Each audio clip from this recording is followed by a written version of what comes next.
Al-Imam Sya'rani radhiyallahu taala anhu wa nafa'anallahu bi'ulumihi bid-dharain amin. Dan dari akhlaknya para salafus saleh ialah bersegeranya ihram di belakang imam, tidak pernah terlambat takbiratul ihram. Kita tahu tentang keutamaan takbiratul ihram dengan imam. Ada beberapa hadis, di antaranya likulli syai'in safwah wa safwatu shalah takbiratul ula ma'al imam. Setiap segala sesuatu itu ada inti sarinya, dan inti sarinya salat adalah takbiratul ihram bersama imam. Artinya ketika imam Allahu Akbar itu kita sudah berdiri. Kita sudah berdiri nunggu Akbar, baru Allahu Akbar. Itu namanya takbiratul ihram ma'al imam. Bahkan dalam riwayat yang lain disebut bahwa suatu hari, suatu saat ketika ada badui ini telat takbiratul ihram dengan imam karena dia harus mengikat ontanya agar gak lepas. Dia udah di masjid, sudah qomat, sibuk cari tempat untuk mengikat ontanya. Gara-gara ngikat onta, akhirnya takbiratul ihram sama imam ini telat. Setelah selesai sholat, ditanya oleh Rasulullah, ma akharaka anis sholah an takbiratul ihram. Karena Nabi itu daripada mukjizatnya adalah lihat di belakang seperti lihat di depan. Jadi Kanjeng Nabi itu kalau sholat jadi imam, semua yang di belakang ini kelihatan. Nih. Padahal nggak pakai spion. Kalau pakai spion atau pakai cermin kelihatan semua. Ini enggak. Ini daripada mukjizatnya Rasulullah.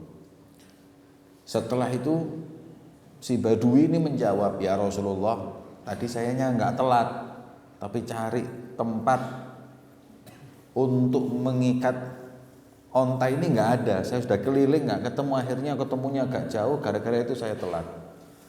Terus kata Rasulullah, gara-gara onta kau tinggalkan takbiratul ihram dengan imam? Kata badui ini menjawab, loh, lah kalau onta saya hilang kan eman. Pikirnya badui kita takbiratul ihram kok maghrib iso maneh. Tapi onta ini mana yang lebih mahal ya Rasulullah? Takbiratul ihram dengan imam atau onta? Terus keluar hadis, ya, takbiratul ihram ma'al imam khairun min mil'il ardi ibila. Kata Rasulullah, takbiratul ihram sama imam lebih afdol dari kalau bumi ini semua dipenuhi onta. Karena ada riwayat yang lain, takbiratul ihram ma'al imam khairun minad dunya wa ma fiha. Jadi, nah, takbiratul ihram ini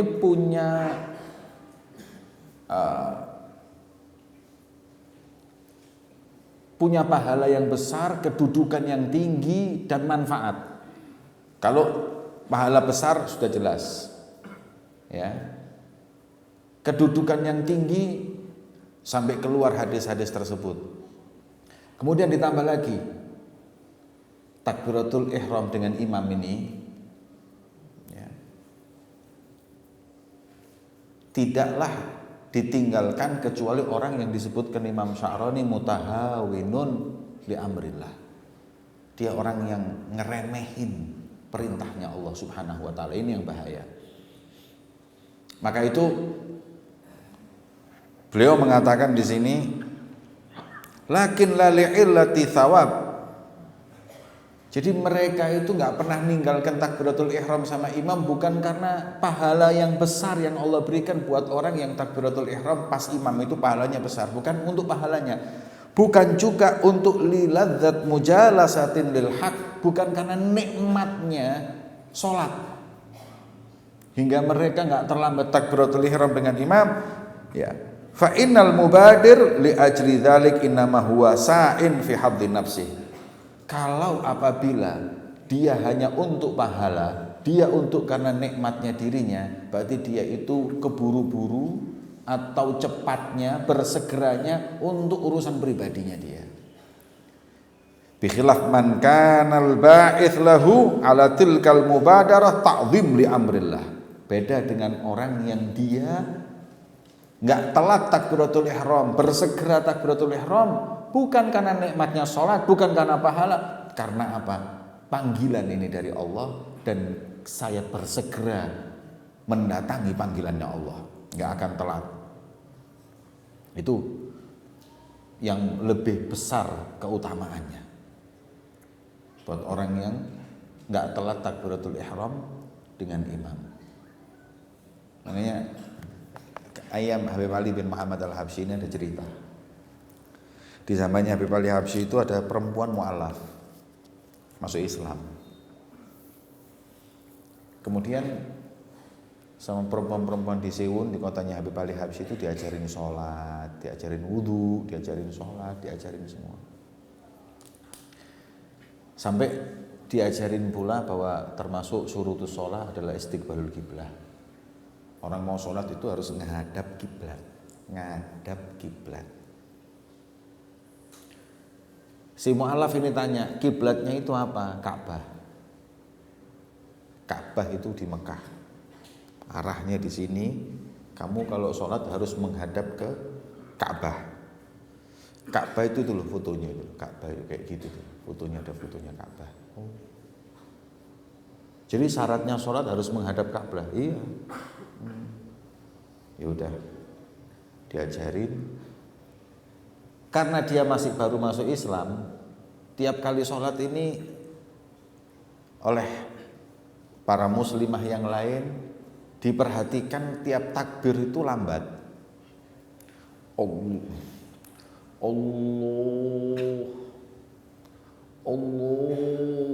gitu. Kadang-kadang telat satu rakaat gara-gara Allahu Akbar. Diem, muslimah yang lain diem. Ya Allah kesian. Mungkin niku mang repot nawa itu atau usolli fardol maghribi maghdhul isya'i subhi muter-muter wis. Wong mu'alaf seakan diem aja diem 1 hari, 2 hari, 3 hari. Akhirnya seorang muslimah itu tanya, memberanikan diri tanya kepada si mu'alaf ini, Bu, maaf ya, kenapa takbiratul ihramnya itu lama? Apa yang jadi beban, apa yang jadi pikiran, apa yang jadi hambatan sampai takbiratul ihramnya kok lama? Dia bilang, ya ini, saya ini kan baru masuk Islam, nggak kayak kalian. Ketika saya takbiratul ihram katanya harus menghadap ke kiblat. Saya waktu takbir itu Ka'bah nggak kelihatan. Kan kalau nggak kelihatan Ka'bah kan nggak sah sholat.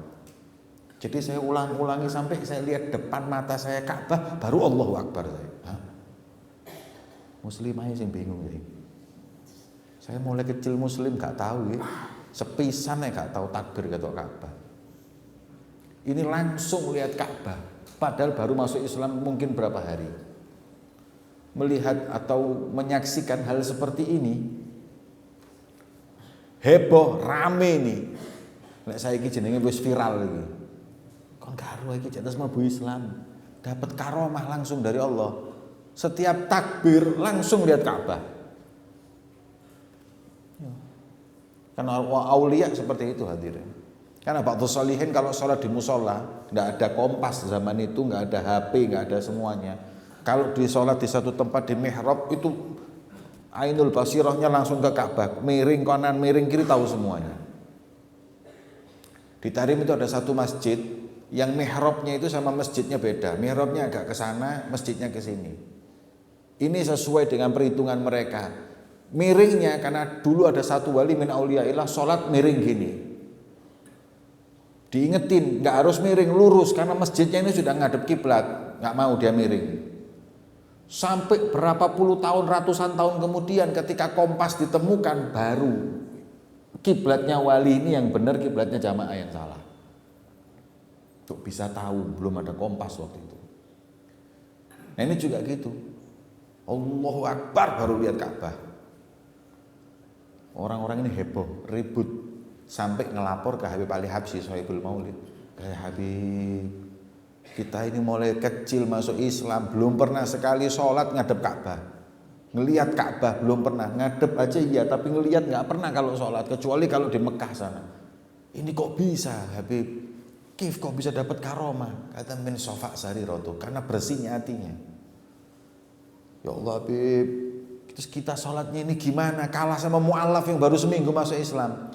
Kata Habib Ali Habsyi, loh sholat kalian jauh lebih afdol daripada sholat dia yang hatta walaupun langsung lihat Ka'bah. Loh kok bisa? Karena sholatnya dia terlambat takbiratul ihram dengan imam, sholatmu pas mendapatkan takbiratul ihram, dan Rasulullah menyebutkan bahwa takbiratul ihram ma'al imam khairum minad dunya wa ma fiha. Jadi mutaba'atun nabi afdal min karomat. Ngikuti jejaknya Rasul ini lebih afdal daripada keramat. Ya. Sembayang subuh di masjid bertahun-tahun itu keramat. Kalau bisa terbang bagus, tapi yang bisa terbang itu sama yang sholat subuh jamaah di masjid 10 tahun itu lebih afdol yang ini 10 tahun sholat di masjid ini karomah ini. Nek miber Spiderman iso. Superman berarti wali Allah kutub itu. Ya, iso mumbul. Manuk gereja itu mumbul. Kalau yang itu gampang, 10 tahun sholat. Nah, daripada keutamaan takbiratul ihram dengan imam, ada hadis atau riwayat yang menyebutkan seperti ini. Barang siapa yang 40 hari tidak pernah ketinggalan takbiratul ihram dengan imam di 5 waktu sholatnya, kataballahu lahu bara'atain. Allah jamin akan diangkat untuknya 2 pembebasan. Barang siapa yang 40 hari nggak pernah lepas ya, 40 hari istiqomah sholat subuh, zuhur, asar, maghrib, isya, dan semua sholat itu nggak pernah ketinggalan takbiratul ihram dengan imam, kataballahu lahu bara'atain. Allah akan membebaskan untuknya 2 hal, bara'atun minan nifaq wa bara'atun minan nar. Yang pertama dijamin bahwa kalian nggak punya sifat munafik. Makanya biasanya daurah atau pesantren kilat itu 40 hari. Ini sirnya 40 hari di situ. 40 hari. Sholat di musola sampean sebelah atau masjid, zuhur itu nggak boleh telat. Kalau telat 1 balik lagi 40 hari. Sampean akan ditulis oleh Allah terlepas dari nggak mungkin munafik dan nggak mungkin masuk neraka, baru aminan nar, dibebaskan dari api neraka. Ya, 40 hari. Kalau sampean repot, kalau di pondok lu yang gampang, mangka mondok wae kok. Nih, mondok usah kakek, belum 40 dino ya masno. Ya. Setelah 40 hari sholat subuh, zuhur, asar semua jamaah wis mulio, aman wis. Berarti sampean bukan munafik dan bukan. Tapi kalau sampean sebelah masjid sholat 5 waktu ya alhamdulillah. Harus dicoba itu 40 hari. Ya. Kalau saya dulu enggak 40 hari, 2 tahun, 4 tahun, tapi kepaksa. Nek telat dikongkon sembahyang 10 rakaat dia. Dihukum dulu waktu zamannya mondok yang telat takbiratul ihram sama imam. Kalau sudah imamnya itu rukuk kemudian kita telat masbuk, itu dihukum waktu zaman saya mondok 10 rakaat. Ya itu gara-gara betul dihukum itu. Akhirnya nggak berani telat, daripada sembahyang mana 10 rakaat 20 mendingi ya pas-pasan petang rakaat itu sakit alhamdulillah ya. Jadi mungkin itu dulu tarbiyah pendidikan. Pertamanya ya mau nggak mau takut dihukum tahun ini. Ya, tapi kalau jenengan kan alhamdulillah bebas. merdeka. Nggak ada hukuman, nggak ada apa. Coba 40 hari. Istiqomah. Seumur hidup sekali aja nggak apa-apa. Lo wis tala. Seumur hidup sekali. Kemarin ngono, gak usah nang masjid mana gak apa-apa sampai mati.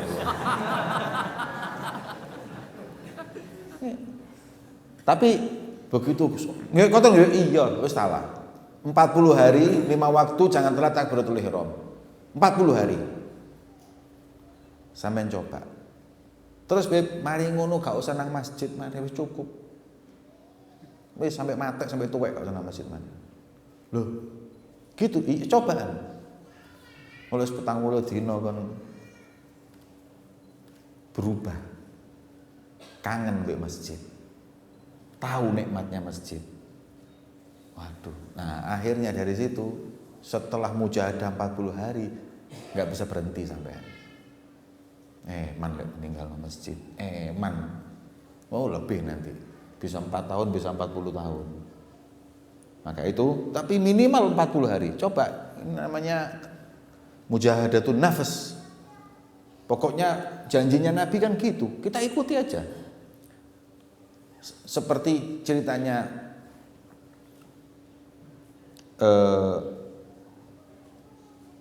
ada satu habaib di Sewun itu min al-Segaf ngomong sama anaknya gini. Anaknya ini masih kecil ya, usianya mungkin masih 12 tahun atau berapa gitu. Disumpah nggak boleh maksiat. Ya. Kamu jangan maksiat dalam waktu 3 hari, jangan maksiat. Setelah itu nggak apa-apa, terserah. Akhirnya siap, Abah. Berapa hari, Bah? 3 hari. Tapi janji, ambilkan Quran, disumpah Quran.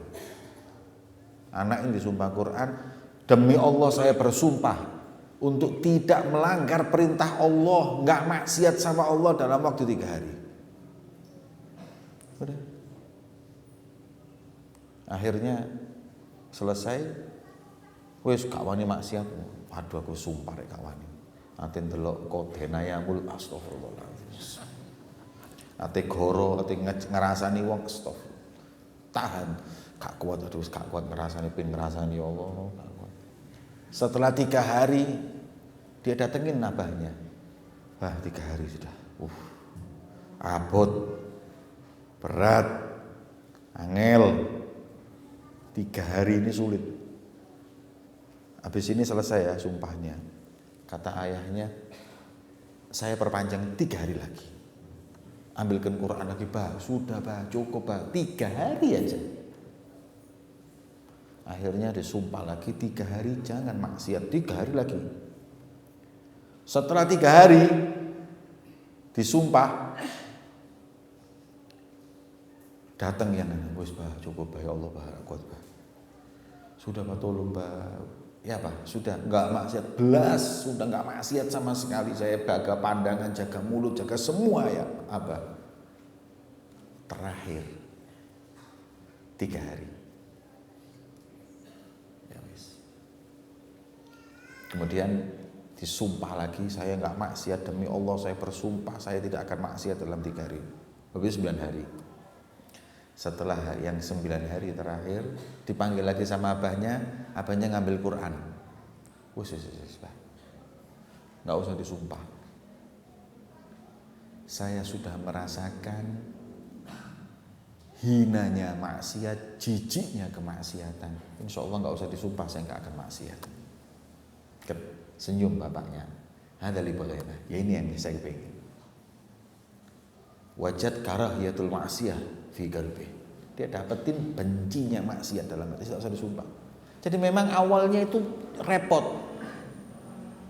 Ya, mujahadah itu gitu. Awalnya repot, gak ngerasani Ramadan, gak ngerasani mek 3 dina pertama tok ae. Isuk astagfirullah cuma poso. 3 dina, petang dina ngerasani awan-awan ngerasani. Iya. Jadi apa namanya? mujahadah meninggalkan maksiat itu lebih repot daripada kita berbuat taat. Ya, tarkul maksiyah asyaggu min fi'li ta'ah. Maka itu wa ta'ala wa adam tahawun bihi. Walidzalika lamma umira Ibrahim alaihi salatu wassalam bil ikhtitam walam yajid al Musa ikhtatana bil qaddum faqila lahu hala sabarta hatta tajid al Musa faqala inna ta'khir amrillahi azza wa jalla azim. Sampai Nabi Ibrahim itu hadirin, ketika datang perintah untuk khitan, begitu perintah khitan itu datang, beliau belum sempat mencari Musa. Musa itu silet, pisau kecil, silet untuk beliau itu khitan. Ya.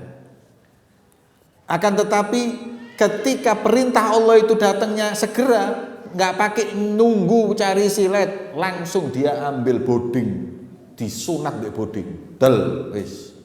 Katanya apa? Anak beliau, murid beliau, kaumnya beliau, hala sabarta, wahai Nabi Ibrahim, kenapa nggak sabar? Sebentar aja ngambil, nggak, perintah Allah harus segera. Begitu juga ketika perintah haji, seperti ini. Walillahi 'alan nas hijjul baiti man istata'a ilaihi sabila. Ketika Nabi Ibrahim itu diperintahkan untuk ngajak kaumnya melakukan ibadah haji, beliau langsung naik ke Ka'bah itu, pembangunan Ka'bah. Kemudian setelah naik Ka'bah merintah untuk orang hijjul bait, cepat berangkat. Dalam riwayat disebutkan nggak ada orang. Beliau teriak-teriak sendiri karena perintahnya, dia ngomong, ngajak. Ya. Walaupun berapa, nggak harus nunggu jamaah yang banyak. Ini istinbatnya fiqh dakwah. Habib Umar pernah mengajarkan tentang fiqh dakwah waktu itu, cerita tentang Nabi Ibrahim. Jadi kalau yang namanya dai itu jangan lihat berapa banyaknya audiensnya. Dai itu kalau mukhlis, yang datang 1 sama yang datang 10.000 sama. Seperti Nabi Ibrahim, ketika perintah haji mau ada orang nggak ada orang, urusannya ini perintah untuk saya sampaikan, saya sampaikan. Itu intinya di situ. Tapi kalau ada satu ustadz, ada dai, kalau jamaahnya banyak semangat, kalau jamaahnya sedikit nggak semangat. Nah, ini penghibur. Ini penghibur.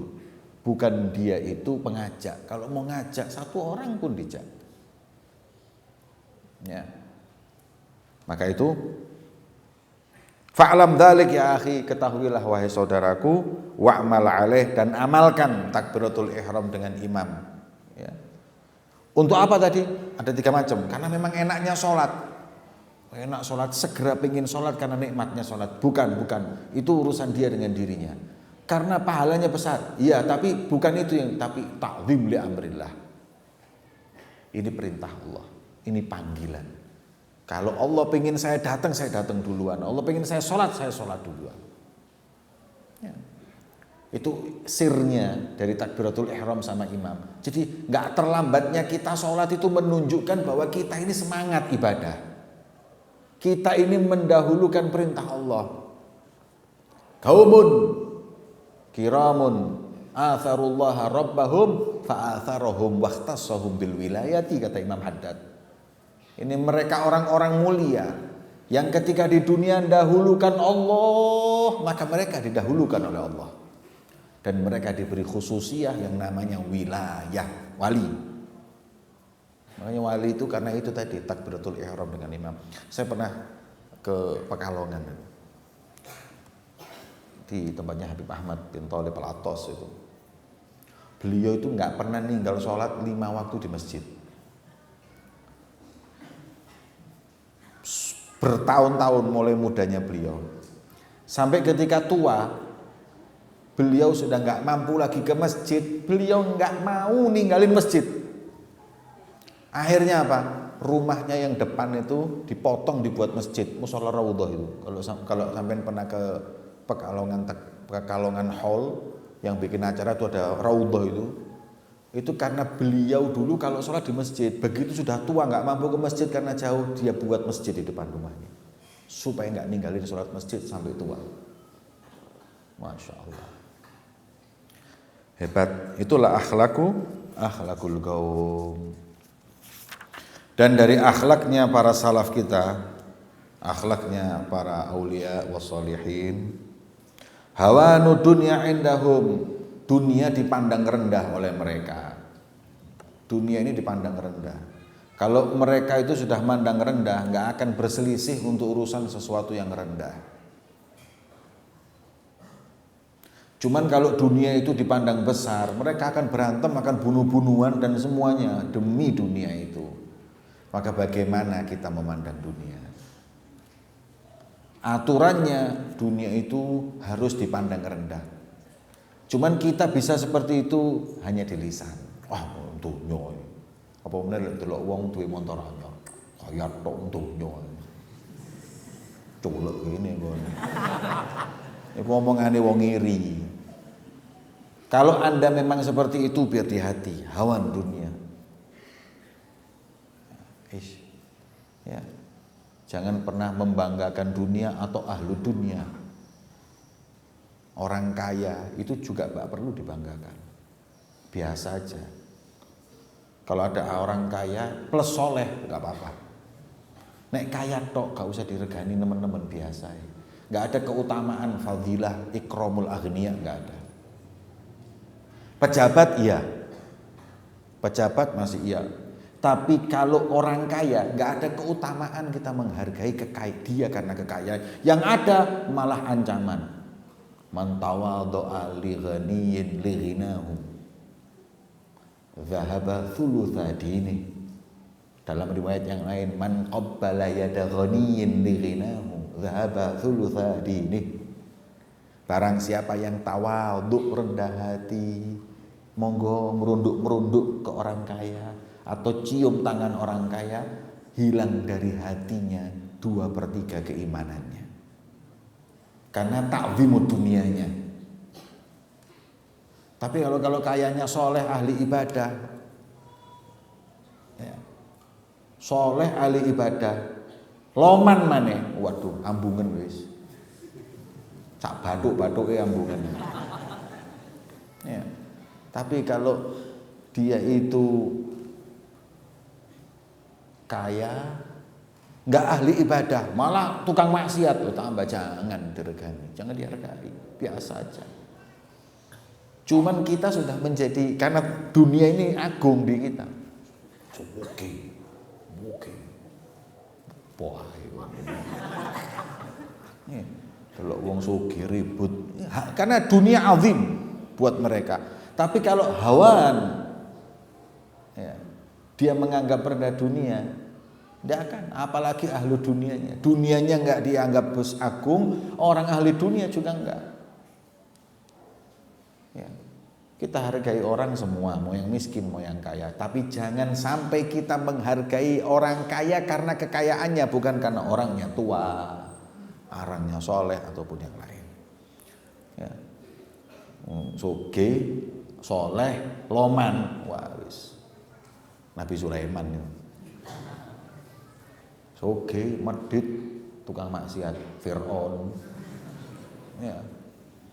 Jadi jangan terlalu dibesar-besarkan, biasa aja. Dan kitanya ini karena sininya nih loh, ini sudah rusak. Kelihatan orang kaya terus kayak takluk gitu. Karena azim dunia fi qalbi. Karena di dunia di hatinya. Lah ini salaf kita dulu, hawanu dunya indahum. Dunia itu di mata mereka, di hati mereka itu hina, nggak ada nilainya. Jadi nggak terlalu serakah, nggak ambisi, dan dia nggak akan menghargai ahli dunia berlebihan. Makanya saya nggak begitu seneng lihat ulama foto sama pejabat, foto sama orang kaya, terus kemudian di-share di medianya atau dipajang di rumahnya. Kon wis masang foto mbek umpama foto mbek gubernur atau wali kota, di foto seweneng dipajang di rumahnya, dapat 3 hari kena KPK. Ayo pajangan niku ayo. Ayo pajangan niku. Wong di penjara yo ayo. Jangan terlalu berlebihan. Ya. Kalau dia itu kaya, dia soleh, kita hargai kesolehannya, jangan karena kekayaannya. Wa syiddat rafdhihim laha. Syiddatu rafdhihim laha. Wah, ini yang repot. Karena dia anggap rendah, dia itu gampang nolak dunia. Ya, rafd itu menolak kepada dunia. Ini ndak gampang hadirin, wis gak gampang iki. Masya ulama, habaib, kiai durung tentu iso iki. Ini yang bisa seperti ini betul-betul orang yang pilihan. Ya. Aku dhewe wis diundang hadirin, sugih, wong sugih, terus diamplopi tebel, tak titeni undangan niku mbek aku. Diundang mana masih loro-loro berangkat aku. Lumayan kayak dapur telung wulan nih ya. Jadi ini takzim dunia ini bahaya. Kemudian amalan bi qaulihi Rasulullah, dan ini sesuai dengan yang disabdakan baginda Muhammad, sesungguhnya dunia itu punya anak, akhirat punya anak. Jadilah kau anaknya akhirat, jangan jadi anak dunia. Ya. Jadilah kau orang-orang yang anaknya akhirat, maknanya yang cinta kepada akhirat, mendahulukan akhirat. Jangan jadi anak dunia yang cinta kepada dunia, mendahulukan dunia. Waqad rawat Tabarani wa ghairuhu an Anas.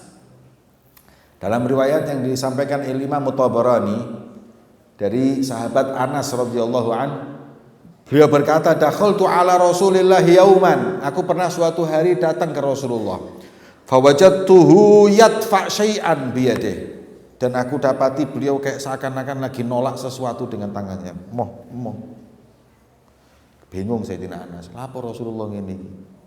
Kemudian faqultu ya Rasulullah, ma hadzal ladzi tadfa'uh? Apa yang kau tolak ya Rasulullah? Beliau menjawab, ad-dunya tatawalat li. Dunia cari gara-gara sama saya. Dunia cari selah. Dunia mendekat. Dunia ingin meraih hati saya.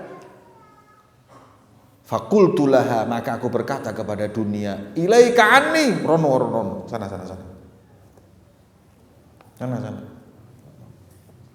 Ya. Wong Rasulullah itu ketika Isra Mi'raj itu kan melihat seorang wanita tua, manggil, ya Muhammad, undurni as'aluk, ya Muhammad, lihat saya. Katanya Rasulullah tuh nggak gampang lihat, apalagi suara perempuan. Katanya kan sebelumnya Rasulullah dipanggil dunia, nggak mau. Kalau kau lihat umatmu cinta dunia, dipanggil Yahudi, nggak lihat. Kalau kau lihat umatmu akan cinta kepada Yahudi atau menjadi Yahudi, Nasrani dan lain-lain. Ketika yang tua ini, ya Muhammad, undurni as'aluk, tuwek, umur 1 selawe, ya manggil Rasulullah. Katanya ya Jibril, delon seakan itu delone. Kayak wudhu-wudhuane enggak apa-apa didelok. Dilihat, man hadhihi? Siapa ini ya Jibril? Hadza umru dunyak. Ini umurnya duniamu. Makanya tanda kiamat itu yang paling pertama adalah bi'atsatu Rasulillah. Diutusnya Nabi akhir zaman ini sudah tanda kiamat. Setelah ini sudah enggak ada Nabi dan habis itu kiamat sudah. Lah umur dunia ini sudah habis. Makanya saking habisnya, sudah dekatnya kiamat, sampai di Quran itu Allah bersumpah, iqtarabatis sa'atu wan syaqqal qamar. Telah dekat iqtarabat, kita tahu. Iqtarabat itu fi'il madhi. Taknya ta'u ta'nits, itu sudah min alamat fi'il madhi. Iqtarabatis sa'atu fa'il. Kau ngerti gak? Enggak tahu mondok ya plong-plong. Waya tok. Jadi iqtarabatis saah, telah dekat kiamat, wan syaqqal qamar, dan telah terbelah bulan. Bulan terbelah sudah. Turunnya wan syaqqal qamar itu bulan sudah pernah dibelah sama Rasulullah.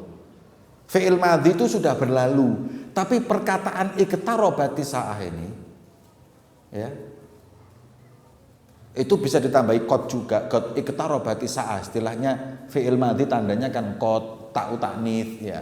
Iqtarabati sa'ah, telah dekat kiamat. Iqtarabat, kenapa enggak taqtaribus sa'ah?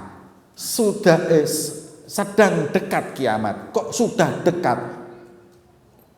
Ahli tafsir menyebutkan fi'il madhi itu, iqtarabati sa'ah itu menunjukkan saking dekatnya, kayak sholat. Qad qamatis sholatu, qad qamatis sholat, telah berdiri sholat, telah berdiri sholat. Padahal sudah sholat apa belum? Belum. Tapi litakrib, karena saking dekatnya habis ini sholat, maka boleh dia pakai fi'il madhi. Pakai kata lampau. Padahal belum sholat. Qad qamatis sholat. Padahal belum qomat sholat ini. Ya. Tapi litakrib sebentar lagi nih. Nah, kiamat itu sudah dekat hadirin. Maka dunia itu diibaratkan perempuan tua umur 100 selawe. Wong wedok umur 100 selawe. Kira-kira kalau ada perempuan umur 125 wis gak iso apa-apa, ndek kursi roda. Garek ngenteni apa ya? Rabi maneh. Gelem mau tak rabekno mbek wong. Mau Anda saya kawinkan perempuan usia 125 begini tok bisa? Enggak mau. Lah kenapa kawin dengan dunia? Dunia seperti itu. Tinggal sebentar lagi dunia ini. Hawan dunia indahum. Ya, karena sebentar lagi hilang. Kalau enggak kita yang ninggalin, ya, dia yang ninggalin kita dengan kiamat tadi itu. Maka itu jangan kau jadi anak dunia, anak akhirat yang selalu berpikir untuk akhirat. Kemudian ad-dunya tatawalat li faqultu laka ilaika anni. Wa fil hadits anna Rasulullah sallallahu alaihi wasallam waqafa ala mazbalati qaumin. Dalam riwayat yang lain Rasulullah pernah berdiri atau berhenti di depannya tong sampah milik orang. Kemudian ra'a syatan mayyitatan. Rasulullah melihat ada bangkainya domba. Bangkai domba. Famasaka bi udhunya, diambil bangkai domba itu, diangkat, diambil telinganya, ditarik ini malaknya. Bangkai domba itu diangkat sama Rasul gitu. Kan mambu kan? Bangkai domba diangkat ini, kupingnya diangkat ini. Kemudian Rasul bersabda, "Atarawna hadhihi hanat ala ahliha." Coba lihat ini. Apakah orang tidak jijik melihatnya? Kira-kira ini sesuatu yang agung atau sesuatu yang hina, menjijikkan? Kemudian sahabat menjawab, qalu min hawanihim indahum alquha ya Rasulullah. Ya. Saking hinanya mereka mengatakan, wahai Rasulullah, buang, jijik, risih aku. Dicekel kupingnya gini, risih ya Rasulullah. Kemudian Rasulullah mengatakan, hei sahabatku, la dunia ahwan ala Allah min hadhi ala ahliha. Dunia lebih menjijikkan di mata Allah daripada bangkai ini untuk pemiliknya atau untuk kita. Kita lihat itu jijiknya kita lihat bangkai itu nggak sebanding dengan risihnya, hinanya dunia itu di sisi Allah. Makanya lek ono sing ngomong dunia iki batang. Makanya ojo tukaran gara-gara batang. Jangan juga kau serakah mau ngambil haknya orang. Ala apa batang bojoku itu. Sampai putus silaturahim. Kemarin saya lihat ibu dilaporkan anaknya, digugat urusan warisan, urusan dunia oleh anaknya. Ya Allah, agungnya dunia di mata mereka, sampai birrul walidain pun gak dipedulikan. Berapa banyak zaman sekarang ini hadirin anak melaporkan orang tuanya ke polisi. Banyak ini kejadian, sudah terlalu banyak. Bahkan mukul ada. Gara-gara semuanya dunia. Ya. Ya itu mungkin juga karena pendidikan orang tua yang salah, karena anak itu dididik kadang untuk cinta dunia. Sampean iki tak ilingno. Nek duwe anak terus ditakoni, "Mak, kamu besar nanti pengen jadi apa?" Jawaban dia itu tarbiyahmu, pendidikanmu. Kalau Anda punya anak, kemudian anak itu ditanya, "Kalau besar jadi apa?" "Nak, kan gede jadi apa?" "Jadi wali." Berarti Anda memang didik dia cinta aulia, mengagungkan Allah dan Rasulnya. Ya, makanya akhirnya dia berpikir bahwa nggak ada yang agung seperti wali Allah. Ya. Terus kalau ditanya, "Nah, kamu nanti besar pengen jadi apa?" "Oh, pilot." Dadi odoro manuk ngono. Jadi jenderal, jadi bupati, jadi wali kota. Itu berarti pendidikanmu taklim dunia. Sampai anak ini mulai kecil sudah di sininya dunia. Ya jangan nyalahkan nanti kalau sampean digugat sama anak sampean gara-gara dunia. Sampean yang ngajarkan, yang memupukkan seperti itu. Hadirin, raja itu nggak sedikit dibunuh anaknya, ponakannya semua gara-gara jabatan. Pendidikan yang salah. Ya, makanya yang hati-hati. Mulai sekarang didik anak itu cinta aulia Allah, cinta Allah dan Rasulnya. Tapi jok nemen-nemen kok, anakmu ditakoni, "Nak, kau nek gede kepengin dadi apa?" "Rasulullah." Waduh. Berat iki kon. Jadi musodik ya kan ya. Kemudian wa fi haditsin akhar law anna dunya tazinu indallah aw ta'dilu indallah janaha ba'udah ma saga kafiran minha syarbata ma. Dalam hadis yang lain disebutkan kalau dunia ini punya tempat di sisi Allah walaupun seberat sayap nyamuk, orang kafir nggak dikasih minum, hadirin. Jadi dunia ini nggak ada nilainya sedikit pun di sisi Allah. Makanya yang kafir, yang maksiat, yang murtad, yang apapun dikasih dunia. Kenapa? Karena nggak ada nilainya. Kalau nggak ada nilainya dikasih noai. Lah kalau ada nilainya sedikit aja. Seberat apa? Seberat sayap nyamuk aja. Orang kafir dikasih minum. Yang ndak beriman sama Allah nyosop kabeh nek dalan wis. Gak kira tuku motor, gak kira duwe omah. Mbedakno wong kafir mbek wong muslim gampang. Kenapa? Orang kafir air aja ndak dikasih. Apalagi rumah. Yang sugih-sugih iki wong muslim tok wis. Kafir ndak mungkin kaya. Tapi karena dunia ini gak ada nilainya, maka kafir dikasih lebih kaya dari muslim. Karena gak ada nilainya.